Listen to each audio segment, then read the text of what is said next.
Hello, minions! Welcome back. Months have passed since the team completed the quest given to them by Lady Tymora, and the canonical 6-month span known as the Time of Troubles has officially come to an end. The remaining party members who were still in Heronshire have returned after the battle with the Bloodskull Orcs in Night Below Session 28. So the whole troop, that is, all available characters, are together planning their next moves. Daryl has decided that he's going to pursue the Holy Avenger located in the tomb of Sakatha, and the team must decide which characters will accompany him, and which will join Aneshk as he returns to Heronshire to breach the Underdark. So, sit back, grab a snack, and let's see how this side quest unfolds.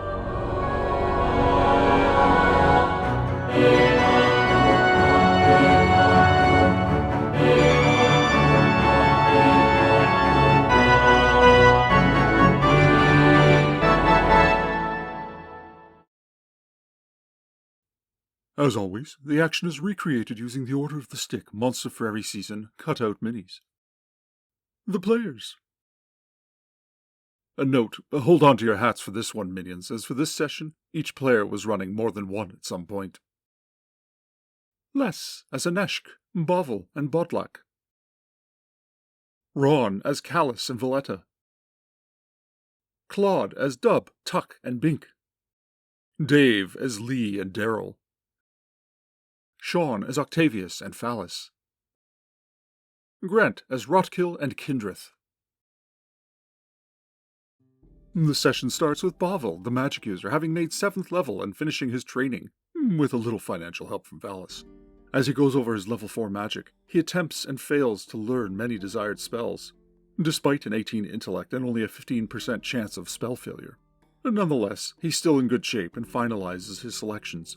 He's also in a position to trade spells with Bink, who has also made 7th level thanks to the gift of the Librum from Lady Tymora, allowing the half-elf to ascend beyond his racial level cap of 6. And, as Gygax says in the DMG, smart players will trade liberally. Or some such thing. The Kensai Tuck has also leveled up significantly, as his share of the loot from the adventures in Heronshire was quite a beneficial haul. He earns enough XP to put him just short of level 4. No challenger appears for his level 2 advancement, but in rolling after his level 3 advancement, a challenger does indeed show up. This is a truly high-stakes duel for Tuck, as if he succeeds, the XP will be enough to put him over the threshold and make level 4. But if he fails, he'll be returned to the beginning of level 2. Tuck's challenger is an also cleverly named dual short-sword-wielding warrior named Buck. As you can see, the DM really pulls out all the stops for NPC names, doesn't he? The terms of the duel are agreed to, non-lethal over 3 days. Best 2 out of 3. No magical healing between battles. The Dungeon Master here uses a set of homebrew rules for duels. Without going into all of the details, the short of it is that rather than the usual method of rolling for initiative and taking turns, each battle is resolved by opposed rolls, where only the most successful strike roll succeeds. There are other nuances, but that's the basic idea. On day 1, the duel begins, and Tuck notices that his opponent is armed with not 2 but 3 swords, 2 at his hips and 1 on his back. They begin back-to-back with blindfolds and step forward until a mediator calls to stop, thus determining starting position. They remove the blindfolds and the battle begins. Buck is armed with a whip, which he draws first, successfully wrapping around Tuck's Rensur and yanking it from his hands and pulling it towards him. Tuck moves in to retrieve the weapon while the short sword master draws his blades, allowing Tuck to recover his weapon, but now starting face-to-face where Tuck's reach will offer no advantage. As they've agreed to non-lethal combat, each combatant has a -4 attack penalty, and any damage scored is temporary. Every 4 points of temporary damage does equal to 1 normal hit point of damage that must be healed. There are several exchanges back and forth. Both warriors are injured, but ultimately the dice favor Tuck, who squeaks in a victory, having knocked Buck down to 0 hit points in temporary damage, thus forcing his concession. Of that temporary hit point loss, 3 are normal and must be healed by regular means. 1 is healed overnight as they go into day 2 of the duel, and Buck is down a net 2 hit points starting off. Tuck was only down 1 regular hit point and thus heals back up for day 2. On day 2, the duel begins in the same fashion, but Tuck doesn't wait for the whip to come out, instead charging his enemy. The back and forth goes on for many rounds, whittling down the opponents, but the combat is fairly straightforward this time with no tricks. In a flurry of close calls and near misses, Tuck scores a full damage blow, knocking his enemy down to 0 hit points exactly, thus winning the duel thanks to the lingering 2 hit points from the previous day. The opposing Kensai departs, satisfied with having faced a challenging opponent. Another Kensai who's been watching catches Tuck's eye. The DM rolls to see if he'll be challenged for his 4th level advancement, there being a 40% chance. But a roll of 7 on a d10 means Tuck doesn't have to face another level challenge this time. Tuck trains for his 4th level abilities, and the session moves on. Meanwhile, during the months of winter downtime, Rotkill the dwarf, having been baptized in the faith of Tymora, has pledged himself as a self-styled arm of Tymora and commits to accompanying his friend Valletta on all of his missions. The monk Lee, who was killed in battle with the Bloodskulls, was resurrected by Lady Tymora before she departed back to her celestial realm, but only after converting and pledging his soul to her ways. Kindreth, the half-elven warrior cleric of Lathander, has been training and readying for whatever mission comes next. He is now level 5-5, though the absence of Lathander has troubled him, Aneshk, and Daryl. In a moment of uncertainty, they question the possibility of conversion to another faith, but in the end all 3 men decide that they will keep living by the tenets of Lathander and promote the ideals of the faith, even if Lathander is no more. Mechanically, this leaves their characters with the same limitations they had during the time of troubles. Valletta, the cleric of Tymora, is approached by an acolyte of the Church of the Lady who says that a couple has requested an audience with him specifically. He meets with 2 farmers, Griff and Beatrice, who tell him that their little girl has fallen ill and may be dying. It's strange to them, but in her fever she has requested a visit by Valletta and 2 others, all by name, though they can't explain how their little girl would know these names, the others being Aneshk and Kindreth. Valletta sends word to them to meet at the couple's farm outside of Arabel. They are joined by Lee, Octavius, and Bink. Arriving at the farmstead, they see several from the community offering prayer and support to the couple. Among them is a young man bearing a symbol of Lathander. Aneshk, Valletta, and Kindreth enter the house, and they notice that it's substantially colder inside despite a fire going. This is immediately suspicious, as there is something more to this.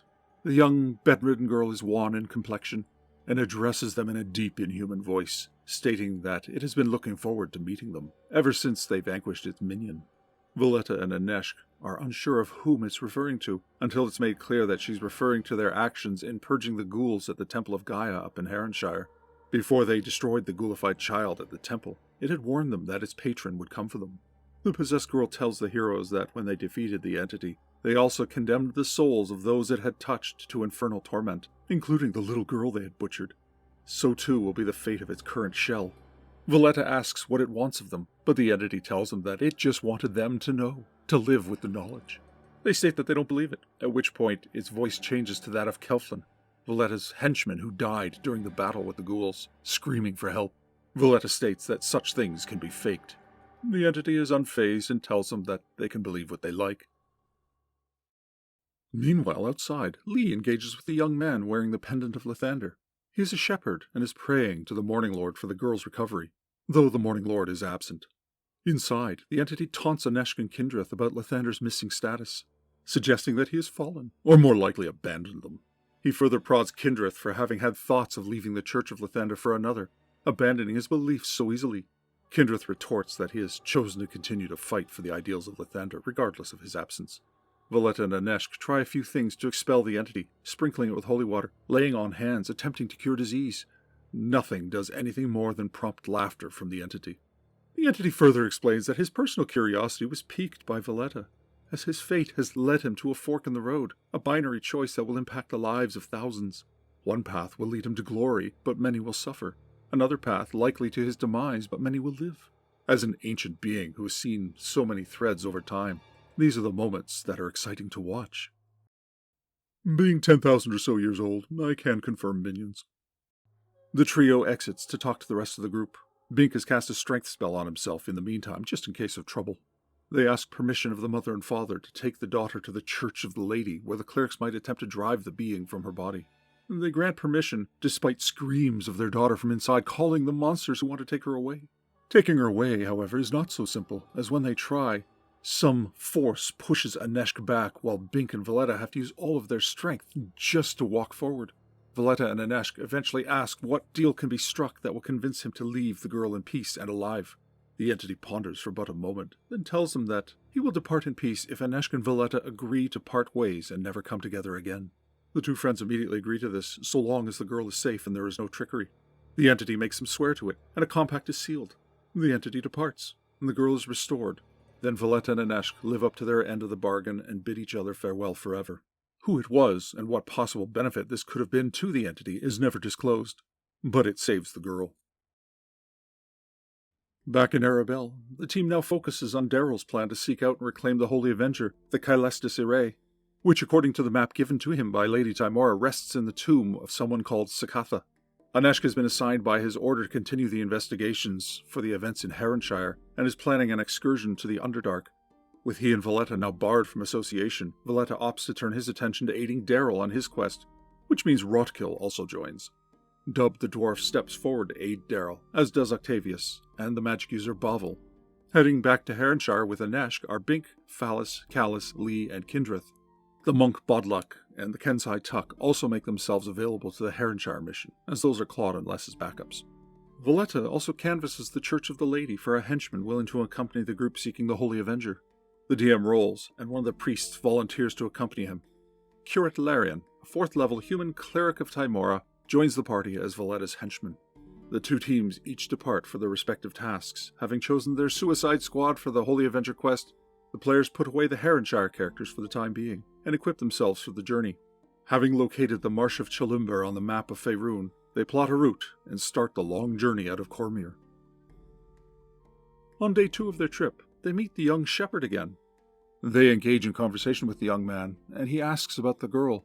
The team gives him the update that, as of their departure, she was still fine. The young man is relieved at the outcome.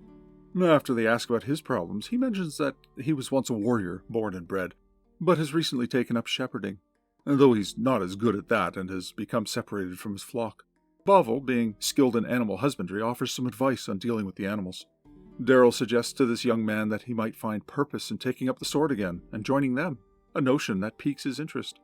Dub, however, is paranoid and highly suspicious of this young man. He points out that, according to the others, he was present at the farm where the girl was possessed, and now suddenly he appears here?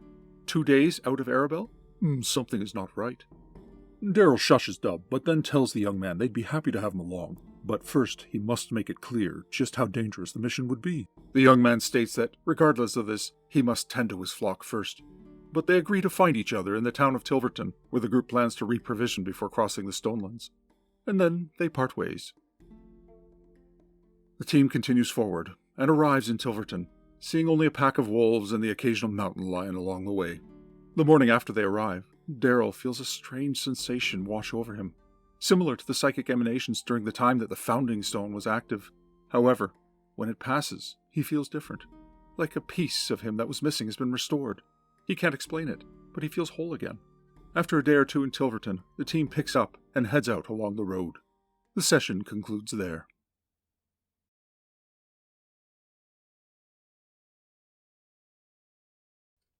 And off they go, minions. The stage is set, and they have a long journey to get to their destination at the Marsh of Chalumber. As you saw, today's session was largely an upkeep session. This was the first session back from a hiatus, so a few things needed to be ironed out. Level ups, plans, lingering concerns, plus a few scenario setups to keep things interesting. This Kensai duel went a lot better for the player than our previous duel featuring MacTavish. The dueling rules, which are a homebrew set and still a slight work in progress, are working well enough, and Claude now has another leveled character in his stable, a good addition to the troupe.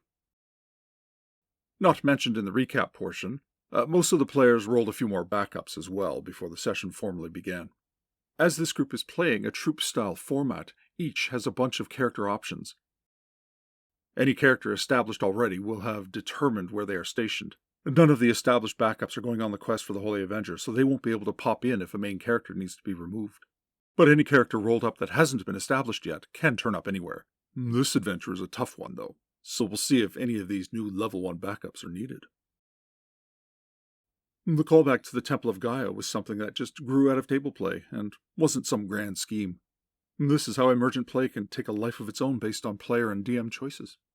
In Heronshire, the range equipper asks for help in checking the Redwood. The DM finds a scenario for a one-off, that being the ghoul encounter from the Book of Layers. This is meant as a one-off, nothing more. The scenario, as written, included an intelligent ghoul girl who barters with the players, and the whole scenario screams of something more than just ghouls. Though it doesn't specify, of course. During the game, the DM, off the cuff, without any plan or prep, improvises the desperate enemy screaming that her patron will come for them. Well, now that's out there. The previous session, the mission from Lady Tymora, was meant to be Valletta's mission, but alas, Ron had to bow out at the last minute and was unable to attend. Having had to miss his own party, he asked if he could have a little alternate scenario for Valletta. The DM used the callback to the Temple of Gaia as a launching point, and thus the possessed girl encounter was devised. There were other possible solutions, including exorcism, but Aneshka and Valletta agreed to a deal where they would part company. An interesting development, but one that takes two of the more powerful members of the group and separates them. Something that the entity in question is certainly going to take advantage of, thus giving an ongoing thread completely built from the actions at the table. Sometimes I just love this game. No, who am I kidding? I always love this game. Where will this thread go? Who knows? Not even the DM has mapped it out. Inspiration will strike where it strikes. Perhaps even the dice will turn up something that just fits perfectly. We'll see, minions. We'll see. With the troop split into two groups, the rules for one-to-one time will come to the forefront. Both groups departed for their respective missions on the 1st of Tarsak, that being the equivalent of April for you Earthers. Time will be logged, and real time will pass away from the table where possible, including during the parts where they travel overland. This gives the DM a nice luxury. Forwarding the time allows the party to progress on their trip as if that time had passed, but it also lets the DM know where they'll be on the map for the table session. They'll be picking up 14 days later, and that puts the group right in the Goblin Marches, within the high moors of northern Cormyr. What a perfect place for a by-the-way scenario as they travel to their final destination. At this rate, we may even be another full session or two away before their arrival at the Marsh of Chalimber, where the DM has based the county of Aor, the setting of the Tomb of the Lizard King. Yes, minions, that's the module. Ta-da! I can't wait to see what comes. When the Tomb of the Lizard King is complete, and assuming everyone survives, once the trip back to Cormyr is complete, we can look at the calendar and know where those characters are eligible to play again. We'll roll back the calendar and join Aneshka and crew as they depart at roughly the same time for Heronshire, then return to the Night Below campaign. But one step at a time, minions. The next stop for this group is the Goblin Marches, an area overrun by humanoids, even though they are still technically in Cormyr. We'll see what distractions the Goblin Marches holds for the PCs as their journey to the Tomb of the Lizard King continues. Ta for now, minions.